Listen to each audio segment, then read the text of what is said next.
उज्जैन को ज्योतिष का केंद्र बिंदु भी माना जाता है। इसी कारण यहाँ जो भी राजनीतिक उठापटक होती है या जो भी सामाजिक गतिविधियाँ होती है उसकी शुरुआत कहीं ना कहीं धार्मिक नगरी महाकाल की नगरी से ही होती है। यहाँ ज्योतिषों के अनुसार क्या कहता है 2022 आने वाला जो नया साल है उसमें क्या कहती है राशियाँ। हमारे साथ इस समय उज्जैन के जाने माने ज्योतिष हैं, हम उन्हीं से चर्चा करेंगे। एक हमारे साथ वरिष्ठ संजय व्यास जी हैं और एक तरफ जो युवा पीढ़ी है, युवा पीढ़ी भी कहीं ना कहीं ज्योतिषों में अपना हुनर जाने माने रखते हैं। इनसे भी हम बात करते हैं। ये हैं हमारे साथ अमर डब्बेवाला। हम शुरुआत करते हैं वरिष्ठ जो संजय व्यास जी ज्योतिष है। ज्योतिष जी, कहीं ना कहीं आने वाला जो 2022 है क्या कहता है आपके अनुसार? मेरे अनुसार आने वाला 2022 पिछले 2 वर्षों से कहीं अधिक बहुत अच्छा रहेगा। और इस 2022 में ब्राह्मणों की इज्जत होना, लोगों में ज्ञानों के प्रति आकर्षित होना, धन धान्य होना और साथ साथ विपुल मात्रा में फसल होना और जो कंडीशंस मतलब स्थिति आगे शनि की बनने वाली है, मुझे लगता है भारत के किसी राजस्थान या असम में कहीं भी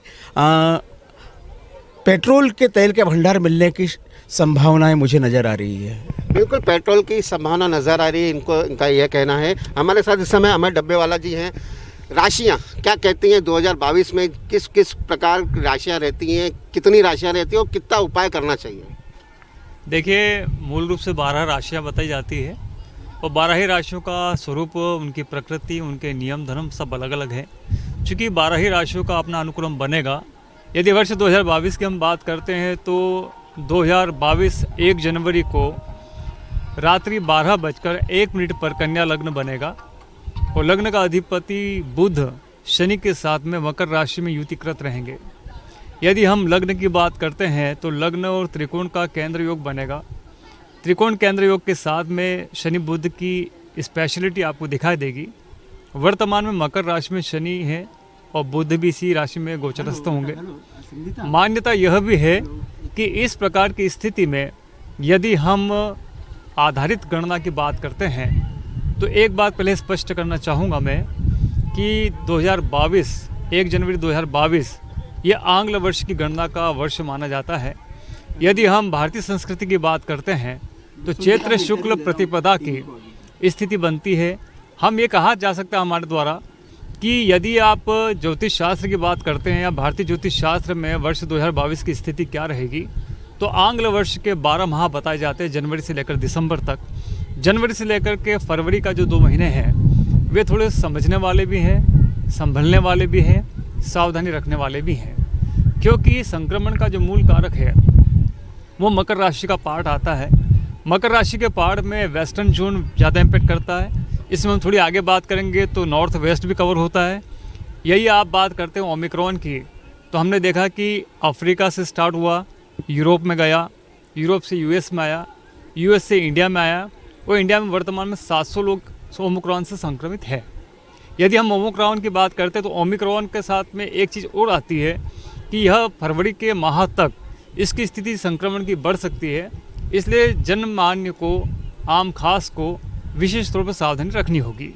हम राशिवार बात करें तो राशिवार में हम बात ये कर सकते हैं कि मकर राशि भी शनि की चल रही है। यदि शनि की मकर राशि की बात करते हैं तो ये 7.5 की बात सामने आती है और 7.5 की हम बात करते हैं तो धनु राशि वालों जातकों के लिए शनि की 7.5 का अंतिम ढैया होगा। एक बात रोकना चाहूँगा, जिसके ऊपर शनि की दशा होती है तो कहीं ना कहीं उसको ज़्यादा प्रयत्न करना पड़ते हैं, प्रयास करना पड़ते हैं। कहीं अगर उसके पास ज़्यादा धन रहता है तो शनि की दशा ऐसा हो जाती है कि उसको सड़क पर ला देती है, तो उसके उपाय क्या होते हैं? देखिए, मैं पूरी बात बता रहा हूँ आपको इस संदर्भ में कि सबसे पहले तो शनि महाराज की प्रकृति को समझ ले कि शनि किन पे प्रसन्न होते हो, किन से वो खफा होते हैं। अगर हम बात करते हैं शास्त्रीय मान्यता के आधार पर तो ईमानदार लोगों के लिए, न्यायिक लोगों के लिए, समर्पित लोगों के लिए, परिश्रमी लोगों के लिए शनि प्रसन्न होते हैं और शनि उनको अर्श से फर्श वाला गणित जो होता है और फर्श से अर्श वाला गणित जो होता है इसके संबंध का चिंतन करवाते हैं। यदि शनि की स्थिति विपरीत है, यदि पत्रिका में शनि मार्केश हो, वक्रगत हो, पापाक्रांत हो या पाप ग्रह से युतिकृत हो या त्रिषडाय की स्थिति में बैठा हो या आयु के स्थान को प्रभावित करता हो, तो ऐसी स्थिति में शनि महाराज की उपासना करनी चाहिए। शनि महाराज की उपासना में शनि स्तोत्र का पाठ किया जा सकता है। यदि ज़्यादा स्थिति खराब है तो महाकाल शनि मृत्युंजय स्तोत्र का पाठ कर सकते हैं। यदि शनि की स्थिति सामान्य से बेहतर है तो और अनुकूलता के लिए शनि अष्टक का पाठ कर सकते हैं। यदि हम चाहते हैं कि शनि के द्वारा हमारी पदोन्नति हो तो एकाक्षरी बीज मंत्र, 3 अक्षरी बीज मंत्र जिसमें ओम शम शनिश्चराय नमः, ओम खाम खीम खुम संबंधाय स्वाहा, ओम प्राम प्रीम प्रोम सह शनये नमः, इन मंत्रों के जाप के माध्यम से अपने इच्छित पद को आप प्राप्त कर सकते हैं। बिल्कुल, ये तो पूरे उन्होंने शनि की जो प्रथा रहती, जो शनि के जो मंत्रों से जो जीवन उद्धार हो सकता है, जिसके ऊपर शनि की सता लग जाती है, जिसके ऊपर कष्ट आते हैं, वो कहीं ना कहीं मंत्रों के साथ उसका निवारण भी हो सकता है। और इस समय हमारे साथ वरिष्ठ जो संजय व्यास जी हैं, ज्योति जी, आपने भी राजनेताओं के ऊपर कई ऐसी भविष्यवाणियां की थी जो आज की तारीख में सच साबित होती हैं। लेकिन कहीं ना कहीं बात करें आने वाला जो 22 है, उसमें भी कहीं ना कहीं जैसे जिस प्रकार 2021 गया है, इसमें कहीं उठापटक भी हुई राजनीतिक में, कहीं बीमारियों से भी हमको संक्रमित होना पड़ा। तो आने वाला जो समय है, किन किन सावधानियों का ध्यान रखना चाहिए? देखिए, जो मेरे अनुज अमर जी ने जो बोला, उस बात को मैं समर्थन करूंगा कि शनि एक ऐसा न्यायाधीश है जो निष्पक्ष रूप से अपना न्याय देता है। और शनि को कुछ तो मंत्रों द्वारा, कुछ दान द्वारा उनको अपन संतुष्ट किया जा सकता, पर शनि इतना ईमानदार न्यायाधीश है कि उनको खरीदा नहीं जा सकता। हाँ, ये ज़रूर है कि किसी गरीबों, निसहाय, अपंग, इन की सेवा करके आप उसको ज़रूर थोड़ा सा संतुष्ट या प्रसन्न कर सकते हैं। और जिस तरह से धनु राशि से अभी जिसको कहना चाहिए 7.5 जा रही है ना, तो उसी तरह से मीन राशि में भी उसके भी आने की वो भी आएगी। तो मीन राशि वालों के लिए इतना बुरा नहीं है कि कई बार शनि मीन राशि में बड़ा अच्छा फल देता भी देखा गया है। जहाँ तक प्रश्न रोगों का है, तो रोग में शनि जो है वो शीत प्रकृति को भी मतलब जो है प्रतिनिधित्व करता है। तो अति ठंड, पैर और लकवा जैसी बीमारियां, इन लोगों से थोड़ा सा आदमी को सावधान रहना चाहिए, है ना। और इसके अलावा शनि हनुमान जी की सेवा करें तो हनुमान जी भी बहुत ही शीघ्र गति से, मतलब हनुमान जी को उनने वरदान दिया हुआ है कि जो आपकी प्रार्थना करेगा उसको मैं परेशान नहीं करूँगा। दूसरी बात, हरसिद्धि माता से भी उनने, विक्रमादित्य ने जब शनि की 7.5 उनको लगी थी तो उनने वरदान मांगा था कि जो मेरे यहाँ रहे, जो मेरे को हरसिद्धि को पूजे, उनको 7.5 मतलब शनि महाराज अब उनको कम से कम त्रस्त करना। तो उज्जैन वैसे अपने आप में एक बड़ा महान नगरी है। और इसके अलावा शनि को जो है धनु राशि पे भी ढैया रहेगा और आपका सिंह राशि पे भी ढैया रहेगा। ऐसे 2-3 राशियों पे ढैया रहेंगे, परंतु शनि इस बार अपने स्वगृह में है, तो मुझे नहीं लगता कि इतना ज़्यादा हम लोगों को पीड़ित करेगा वो। देखिए, मूल रूप से एक बात ये समझ ले कि महंगाई का जो ग्राफ है वो किस ग्रह के माध्यम से आपकी महंगाई हाइक करेगी। आपका प्रश्न ये है। आप ये भी पूछ सकते हैं कि भारतीय अर्थव्यवस्था में मौद्रिक राजनीति का स्टेट क्या रहेगा, इसके स्टेटस क्या रहेंगे, इसके परसेंटेज क्या रहेंगे। एक बात और मानने वाली होगी, चूंकि शनि और बुध का केंद्र त्रिकोण योग बन रहा है, इसलिए अर्थव्यवस्था की स्थिति पहले से बेहतर होगी। जैसे हमारे वरिष्ठ भाई साहब संजय जी व्यास ने एक बात बहुत अच्छी कही है कि आने वाला 2022 आर्थिक दृष्टिकोण से प्रचुर मात्रा में धन की प्राप्ति करवाने वाला रहेगा। हम एक बात यह भी कह सकते हैं कि नए स्टार्टअप्स मल्टीनेशनल कंपनी से टाइप होकर के एक अच्छा लाभ कमा सकते हैं। अर्थव्यवस्था की स्थिति पहले से बेहतर होगी। हाँ, एक बात जरूर आती है कि किचन का जो बजट है वो कहीं ना कहीं थोड़ा गड़बड़ाएगा, क्योंकि मौद्रिक नीति या मुद्रास्फीति दोनों का जो इम्प्रेशन है वो एक अलग प्रकार का आकार लेगा। ऐसा आप कह सकते हैं कि राशिवार यदि हम बात करते हैं, जैसा भाई साहब ने बताया है कि जिन राशि वालों को ढैया रहेगा या जिन राशि वाले जातकों को 6.5 रहेगी या जिन राशि वाले जातकों को शनि की महादशा, अंतरदशा या प्रत्यांतर दशा चल रही है, ऐसे जातकों के लिए बाधाओं की निवृत्ति करना नितांत आवश्यक होगा। ऐसा कहा जा सकता है कि जब शनि व्यापारी अवस्था में हो तो भोजन पानी के भी लाले पड़ जाते हैं। ऐसी स्थिति में शनि की कथा करने से, शनि के व्रत करने से, शनि के दान करने से, पीपल की पूजा करने से और तीर्थ यात्रा करने से और सत्संग करने से शनि की अनुकूलता होती है। यदि हम बात करते हैं कि आर्थिक स्थिति कैसी रहेगी, तो आर्थिक स्थिति पहले से बेहतर होगी। बिल्कुल, आर्थिक स्थिति बेहतर होगी। पंडित जी, हम आपसे एक चीज़ और समझना चाहेंगे कि जो राशि के ऊपर जैसे ग्रहण लगता है, तो ग्रहण के समय किन किन सावधानियों बरतना चाहिए, क्या क्या उपाय होना चाहिए, आप क्या तर्क देंगे? देखिए, मैं एक बात कहना चाहूँगा कि जो अभी इस बार वर्ष 2022 में 2 सूर्य ग्रहण का प्रभाव विशेष तौर पर रहेगा और ग्रहण ये खंड ग्रास के रहेंगे, इनकी पूर्णता मानी जाती है। एक्चुअल में एक बात विशेष तौर पर यह भी कही जा सकती है कि भारतीय धर्मशास्त्र की परंपरा में मूल रूप से ग्रहण कितने प्रकार के होते हैं और ग्रहण किस प्रकार के विशेष तौर पर मान्य होने चाहिए और कौन सा ग्रहण ज़्यादा प्रभावित कर सकता है। एक बात आपने बहुत अच्छी पूछी कि कौन सी राशि पर ग्रहण का क्या प्रभाव रहेगा, उस ग्रहण की राशि का जो जातक होगा उस पर क्या स्थिति रहेगी, उससे बचने के क्या उपचार हो सकते हैं।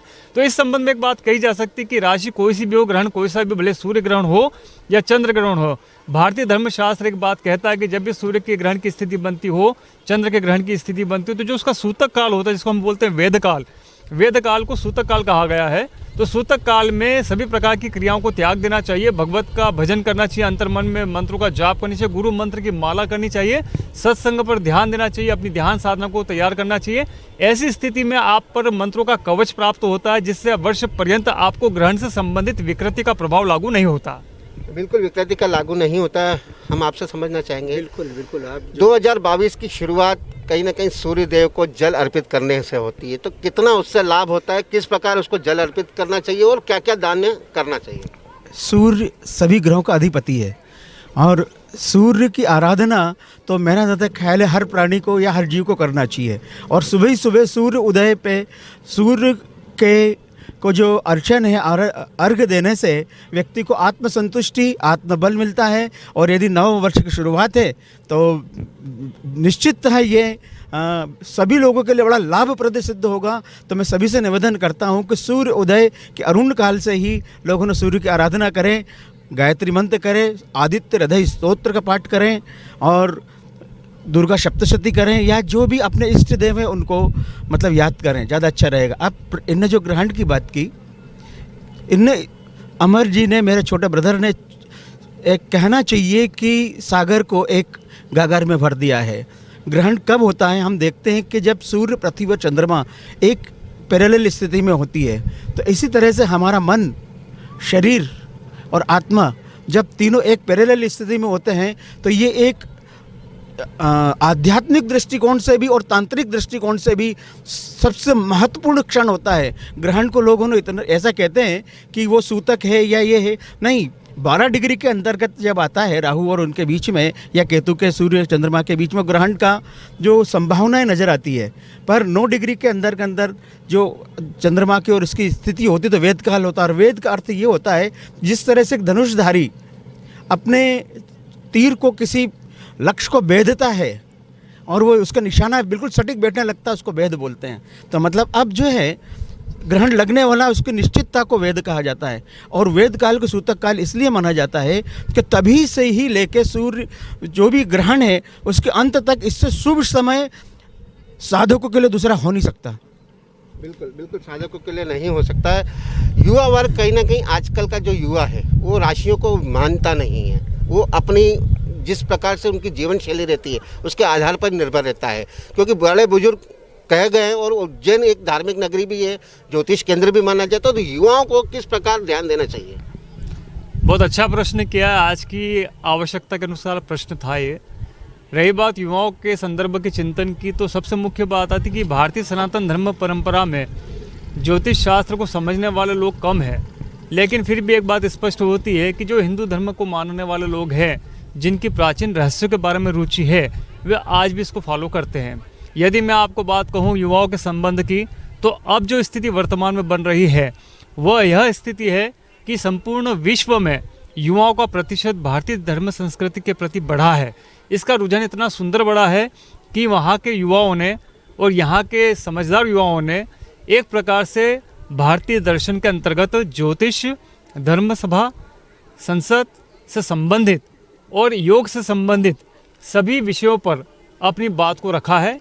ऐसा ही नहीं, ये भी कहा जा सकता है कि जो वर्तमान में आधुनिक शिक्षा प्रणाली है, उस शिक्षा प्रणाली में भी इस वर्ष से भारतीय ज्योतिष शास्त्र, भारतीय ध्यान योग और भारतीय दर्शन धर्म परंपरा को एडमिट किया जा रहा है। ऐसी मान्यता है कि जिस प्रकार से पाठ्यक्रम की अवस्था बनेगी, उस हिसाब से आने वाला समय में ज्योतिष, धर्म और सभ्यता से संबंधित भारतीय संस्कृति को आयाम मिलेगा। यही नहीं, एक बात और कहना चाहूँगा कि नए नए युवाओं में आज की तारीख में वैज्ञानिक दृष्टिकोण उपलब्ध हो चुका है। तो वैज्ञानिक दृष्टिकोण से चूंकि ज्योतिष भी विज्ञान ही है, विज्ञान की सामान्य परिभाषा की हम बात करें तो किसी भी विषय का क्रमबद्ध ज्ञान विज्ञान कहलाता है। और यहाँ पर ज्योतिष पहले से पूर्णतः ज्ञान का एक प्रतिबिंब नहीं, एक स्तंभ रूप में वृक्ष है। इस दृष्टि से इसको समझना आवश्यक है और जितने युवा इसको समझेंगे उस तरह से आगे बढ़ सकेंगे। हम एक बात और करते हैं, जो आने वाला जो 2022 है उसमें प्रवेश लग्न कहाँ से होगा, हम दोनों ही से तर्क वितर्क करेंगे। आप क्या कहते हैं? देखिए, आपने प्रश्न बहुत सुंदर किया। चूँकि गणितीय मामला है और दो प्रकार की स्थिति होती है, एक दृक गणित की स्थिति होती है और एक सूर्य के संदर्भ का चिंतन होता है। इसमें दो प्रकार की पद्धति है, चित्रा कैत की पक्ष पंचांग होता है और ग्रह लाघवीय पद्धति का पंचांग होता है। दोनों पंचांगों का अपना अपना गणित होता है। कुछ स्थितियों में जैसा कि भाई साहब ने कहा है कि अयनांश का अपना एक विशेष महत्व है। अयन का अंश होता है सूर्य जिस अवस्था में राशि के अंतर्गत गोचर करता है उसके अंश की अवस्था का अयन स्थान होना, इसको अयनांश कहा जाता है। अयनांश के बारे में भी हम बात करेंगे, लेकिन पहले हम ये बात कर लें कि 2022 की प्रवेश लग्न की कुंडली कौन सी रहेगी। तो मैं आपसे ये कहना चाहूँगा कि 1 जनवरी 2022 रात्रि 12:01 पर कन्या लग्न की प्रवेश कुंडली होगी। और कन्या लग्न की प्रवेश कुंडली में लग्न का अधिपति बुध जो है पंचम भाव में शनि के साथ में शनि बुध की युति संबंध बना करके बैठेगा। साथ ही केंद्र त्रिकोण का योग बनने से यह स्थिति श्रेष्ठ मानी जाएगी। यह कहा जा सकता है कि वर्ष 2022 में व्यापारिक मामलों में, व्यावसायिक मामलों में गति बढ़ेगी। लोगों के स्टार्टअप्स तैयार होंगे, कई युवा अपने स्वयं के रोजगार का सृजन करेंगे। साथ ही व्यापारिक दृष्टिकोण से, व्यावसायिक दृष्टिकोण से भारत की गति बाहर की ओर बढ़ेगी। हमारे यहाँ आर्थिक दृष्टिकोण से, मौद्रिक दृष्टिकोण से भी इसका परिवर्तन का योग दिखाई देगा।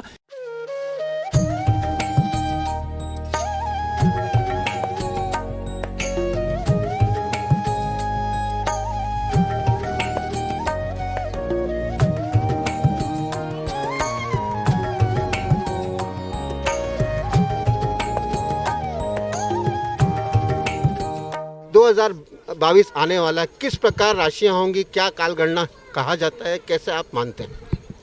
देखिए, इसमें यह कहा जा सकता है कि वर्ष 2022 का जो आगाज़ है आंग्ल वर्ष की गणना से माना जा रहा है। आंग्ल वर्ष की गणना चूँकि पश्चिमी चिंतन से जुड़ी हुई है और पश्चिम दिशा का कारक ग्रह शनि माना गया और शनि को पश्चिमोत्तर दिशा का समकारक और प्रबल कारक का भी दर्जा प्राप्त है। ऐसा कहा जा सकता है कि शनि बुध के केंद्र त्रिकोण योग में एक विशिष्ट प्रकार की स्थिति वाला 2022 घोषित होगा। यह हम विशेष तौर पे ऐसा भी कह सकते हैं कि 2022 में जो अज्ञात भय है, जो संक्रमण की बीमारी को लेकर के है या नए नए संक्रमण को लेकर के है, इन स्थितियों में काफ़ी अंतर आएगा। किंतु सावधानियों की आवश्यकता महती होगी, अर्थात सावधानी रखनी ही होगी। यदि हम बात करते तो इस वर्ष नए नए शोध होंगे, भौतिक विज्ञान के शोध होंगे, जीव विज्ञान में शोध होंगे, वायरोलॉजिकल साइंस में शोध होंगे, बैक्टीरियोलॉजिकल साइंस में शोध होंगे। और इसके साथ साथ आने वाले 10 सालों के संदर्भ में यदि कोई संक्रमण फैलता है तो किस किस प्रकार के संक्रमण आ सकते हैं उसका भी एक प्रीफेस तैयार होगा।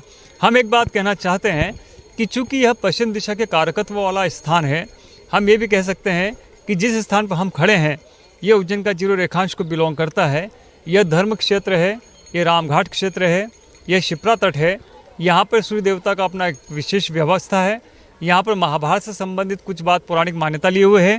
यदि हम भारतीय ज्योतिष शास्त्र की बात करते हुए 12 राशियों पर क्या प्रभाव 2022 के होंगे, तो हम इसमें कहा जा सकता है कि जो दिसंबर 31 की रात्रि में अर्थात 1 जनवरी 2022 को कन्या लग्न में जिस वर्ष की शुरुआत होगी, उस अर्थ की दृष्टि से हम बात करेंगे या गणित निकालते हैं तो मेष राशि वाले, वृषभ राशि वाले, मिथुन राशि वाले जातकों के लिए यह समय पहले से बेहतर होगा। जिन्हें अब तक अपने पद की प्राप्ति नहीं हुई है उन्हें पद की प्राप्तियों का योग बनेगा। आर्थिक दृष्टिकोण से जिनके कार्य बाधित हो रहे थे उनके कार्य गति लेने लगेंगे, एक आकार लेने लगेंगे। और कर्क, सिंह, कन्या राशि की हम बात करते हैं तो इनके पारिवारिक दृष्टिकोण से जो अंतर अवसाद की स्थितियाँ थी उन अवसादों से उबरने का समय रहेगा। साथ ही पारिवारिक झगड़ों से निवृत्त होने का भी यह समय रहेगा। परिवार की बाधाएं समाप्त होगी, नए कार्य में गति बढ़ेगी। किसी विशेष प्रकार के व्यक्ति के माध्यम से एक नए व्यवसाय का आरंभ हो सकेगा। यदि हम तुला, वृश्चिक और धनु राशि की बात करते हैं तो तुला, वृश्चिक, धनु राशि के लिए अलग अलग अनुपात आता है। क्योंकि तुला राशि वाले जातकों के लिए 29 अप्रैल को शनि का ढैया समाप्त हो जाएगा। तो उनके लिए जितने भी पारिवारिक आक्षेप थे या जितने भी आरोप लगे थे, उन आरोपों से निकलने वाला समय साबित होगा। और वृश्चिक राशि वाले जातकों की हम बात करते हैं तो वृश्चिक राशि वाले जातकों को सम्मान में वृद्धि होगी, उनको आर्थिक दृष्टिकोण से भी लाभ की प्राप्ति होगी। चूँकि धनु राशि पे शनि की साढ़े का अंतिम ढैया चल रहा है और यह अंतिम ढैया 29 अप्रैल को समाप्त हो जाएगा और 12 जुलाई को वापस से वक्रगत होगा। ऐसी स्थिति में 74 दिन का जो शेष अवकाश टाइम रहेगा, उस समय में उनको वो चीज़ प्राप्त होगी जो पिछले 7.5 साल में प्राप्त नहीं हो पाई। यदि हम मकर, कुंभ और मीन राशि की बात करते हैं तो मकर और कुंभ राशि वाले जातकों के लिए भी शनि का 7.5 का प्रभाव रहेगा। क्योंकि मीन राशि पे 29 अप्रैल को शनि की 7.5 का पहला ढैया आरंभ होगा। इस दृष्टिकोण से शनि महाराज की साधना करने से, शनि के उपाय करने से, या ये कहा जा सकता है कि हनुमान जी और भगवान सूर्य और भगवान गणेश और माता दुर्गा की साधना करने से शनि की 7.5 अनुकूल फल प्रदान करेगी। साथ ही जिनके कार्य में प्रगति नहीं हो पाई है उन्हें कार्य में प्रगति होगी। परिवार में मांगलिक कार्य, विवाह कार्य का आयोजन होगा। जो कार्य लंबित प्रकरणों से जूझ रहे थे उनके निराकरण का यह समय रहेगा। बिल्कुल, अमर डब्बेवाला जी ने 12 ही राशियों का पूरी एक जो काल गणना रहती है, जो ज्योतिष कहते हैं राशियों के अनुसार, उनका पूरा निवारण भी बताया। एक आखिरी सवाल था व्यास जी, कहीं ना कहीं राजनीतिक हमारे देश का एक सबसे बड़ा सवाल भी है, कहीं ना कहीं राजनीतिक उठापटक भी होती है। महाकाल की नगरी है, दोनों ही पार्टियां महाकाल की नगरी से ही कहीं ना कहीं राजनीति में अपनी एक बहार लाती हैं। क्या कहते हैं इस बार 2022 में राजनीति का कितना असर हो सकता है? देखिए सब, यदि हम आज़ादी की कुंडली के हिसाब से चले तो हमारा वृषभ लग्न बनता है और उस हिसाब से अब जो शनि अप्रैल में जो कुंभ राशि में जा रहा है और हमारे कहा गया स्थान वृद्धि करे मंदाहा, तो शनि जहाँ रहता है वहाँ उसकी वृद्धि होती है। तो शनि एक प्रकार से शुभ संकेत ही दे रहा है। और मीन राशि में गुरु का होने से थोड़ा सा ये हो सकता है कि जो पार्टियां आपस में दोनों में ज़बरदस्त प्रतियोगिता संभव है दोनों में, पर तो भी मैं आशा करता हूं कि कोई शुभ पार्टी ज़रूर इसको संभालेगी और आने वाले 2.5-3 वर्षों में निश्चित हमारे देश की जनता को बड़ा इसमें लाभ होगा।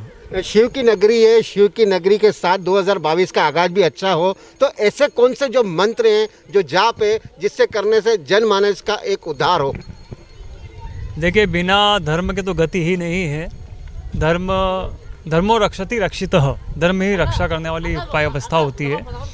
धर्म के संबंध की बात करें तो हमारे भारतीय ज्योतिष शास्त्र और भारतीय पुराण परंपरा में एक ऐसी व्यवस्था है जिसके अंदर देव पंचायतन की पूजन का उल्लेख है। देव पंचायतन में हमारे यहाँ भगवान शिव, माता दुर्गा, भगवान सूर्य, भगवान गणेश और भगवान विष्णु, ये 5 देवता मुख्य रूप से माने जाते हैं। और शास्त्र भी इन्हीं 5 देवताओं की पूजा करने की बात कहता है, क्योंकि 5 देवताओं की पूजा करने से पंच महाभूत की शांति होती है। हमारा शरीर भी पंच महाभूत यानी पंच तत्वों से मिलकर के बना है और संसार की पूरी थ्योरी, प्रकृति पूरी पंच तत्व पे निर्भर है, जिसको हम 5 एलिमेंट की थ्योरी ऑफ द वर्ल्ड कहते हैं। इस दृष्टि से 5 के ही एकाक्षरी बीज मंत्र, जैसे ओम गंग गणपते नमः, ओम दुम दुर्गाय नमः, ओम नमः शिवाय, ओम विष्णवे नमः, ओम ह्रीम सह सूर्याय, ओम घृणी ही सूर्याय नमः, इस प्रकार के एक भी मंत्र को यदि हम कंठस्थ कर लेते हैं और यथा संख्या 11 माला 21 माला अपने आत्मा से करते हैं तो उसका लाभ हमें दिखाई देगा। उसका लाभ किस रूप में हमें दिखाई देगा? तो उसमें सबसे पहले आत्मविश्वास में वृद्धि होगी, मानसिक शांति आपको होगी, विचारधारा में परिवर्तन होगा, क्रोध की स्थिति से आप बचेंगे, आर्थिक रूप से आप आगे बढ़ सकेंगे, पारिवारिक रूप से आप भेद से दूर रहेंगे और कई प्रकार के कवच से आप युक्त रहेंगे। तो ये थे ज्योतिषाचार्य, एक तरफ अमर डब्बेवाला जी थे, तो वहीं जो सीनियर ज्योतिष हैं संजय व्यास जी, उन्होंने राशियों के अनुसार बताया कि हमारा आने वाला जो समय 2022 है कहीं ना कहीं एक अच्छा साबित होगा। गगन परियार के साथ संतोष कृष्णानी, बंसल न्यूज़, उज्जैन।